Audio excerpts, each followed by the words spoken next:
Hello and welcome to this flip preaching video. My name's Andy. We're going to look at the gospel passage for the Sunday to come ahead of time so we can get our head around it. And this week it's Pentecost.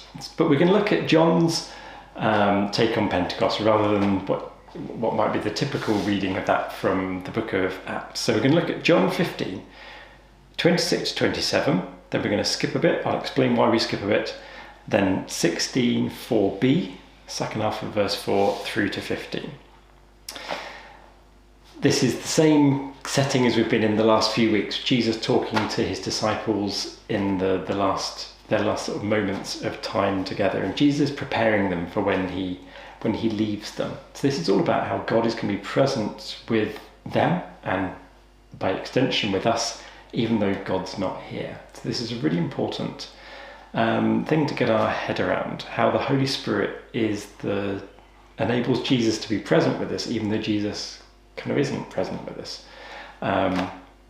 Although he isn't with us physically, he's with us through the Holy Spirit. Now, before we get into it, I just want to explain about those bits that are missing.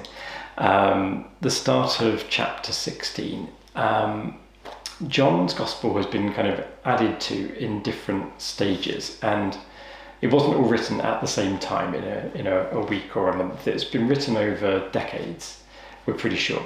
And one of the reasons why that is we think that throughout that time, the church which the people who put this together belonged to fell out badly with the Jewish community in their neighbourhood. At the start of the other Gospels, Christianity and Judaism haven't really separated, but they're beginning to separate here in John's Gospel. So there's quite an anti-Jewish bit. There's a bit of the fight happening in those first few verses. So we're going to miss those out because they're not really, I don't think they have eternal truth in them. I think we can skip those as the people who put the lectionary together have decided. So we're going to miss out those bits. And they kind of interrupt the flow. It's very much something slotted in later on to make a particular point at that time. We're going to go with the flow as probably was from an original earlier version. Okay, so Jesus recognizes there's a sorrow in the hearts of his disciples. He recognizes that they're filled with grief and sorrow. And he tries to explain about how things are going to be from now on. And he says, it's better for you that I go. It's better for you that I go. And then he tries to explain why. If Jesus goes, then he can send what's called the advocate in the NRSV, or the paraclete in the original translation. The Spirit is there as a kind of helper, as a representative. The presence of Jesus, even when he's absent, is provided by the Holy Spirit. And Jesus said it's better for them, and therefore presumably better for us too, that we have the Holy Spirit with us, bringing God's presence to us, rather than a physical person. I'm not sure why that is. But God said so it must be true. The disciples were going to be better off with Jesus having left. And then it talks about what the advocate, the paraclete, the Holy Spirit is going to do. And it's quite interesting, the things which this passage points out. It says he's going to prove the world wrong. He's going to make the world see where it is. He's going to wake up the world to the truth that's there before it. The Holy Spirit makes people woke. He wakes them up to the reality. And there are three things which are listed here, which I want to go through, which are quite interesting. So the three things, and this is clearly structured here, if you look at verse 8, he'll prove the world wrong. He'll wake up the world. He'll expose the world about sin, righteousness, and judgment. And then he adds a little bit on for each of those. About sin, because the people didn't believe in me. Jesus was soon to be, at the time of speaking, soon to be crucified for blasphemy, for sins against the state.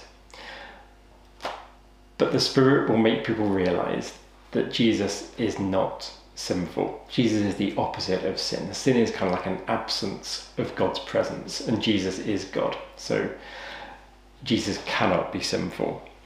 when we believe in Jesus, when we believe that he is God, there can't be any sin or wrongdoing in him. Even though he was radical, revolutionary, earth-shattering, not sinful, correct. Second thing is righteousness. It says, righteousness because I'm going to the Father. This is a kind of way of saying that Jesus will be vindicated. Although he's going to be executed as a criminal, he's not guilty. He's righteous because he doesn't stay there, he goes to the Father. So the preempting the resurrection and the ascension, Jesus says that will prove that I'm righteous, I'm not sinful. And then judgment. It says the Holy Spirit is going to wake up the world, expose the world to judgment. And it's really interesting what detail comes next. When you hear the word judgment, I wonder if your hackles rise. What this says about judgment is actually tremendously liberating for us. It says judgment because the ruler of the world has been condemned. And by the ruler of the world, that means Satan, the devil, the evil one. These are all interchangeable words in the New Testament. That's who gets judged. The one who has made this world corrupt, the one who has caused things to go wrong in the world. God addresses the root cause, not the symptoms. So the things that we do wrong, of course we do things wrong which cause hurt to others, cause hurt to God, cause hurt to the planet, of course. But it's saying here that God addresses the root cause of that. The ruler of the world is judged, not the kind of things that flow on for it. We're like the minions who get things wrong as a result of an evil master. The master gets judged, which means there's forgiveness for us. And then it says that the Spirit will come and guide us. And the word guide is like, it's got the same word it's from the same word root as a way, a road. The Spirit will move us on, show us the path, show us how we're meant to live, how we're meant to go. There's a sense of mobility here, of moving on, following God, following Jesus. Even though he's not present with us, he still calls us to move, and the Spirit is the one who guides us along the way. And this should be our job, of watching out, listening in our spiritual senses for what the Spirit is saying, how the Spirit is guiding us. And it will guide us into the truth. It's good where the Spirit leads us. To stay still is wrong. To follow, to be led, is the right thing to do. So, just a little overview of this passage and a few questions. Why do you think it was better for Jesus to go and to send the Spirit? 2, who gets judged? 3, how does the Spirit guide you? What does that look like in practice? And 4, how is this good news today? Okay, thank you for watching. I appreciate it. See you next time. Bye-bye.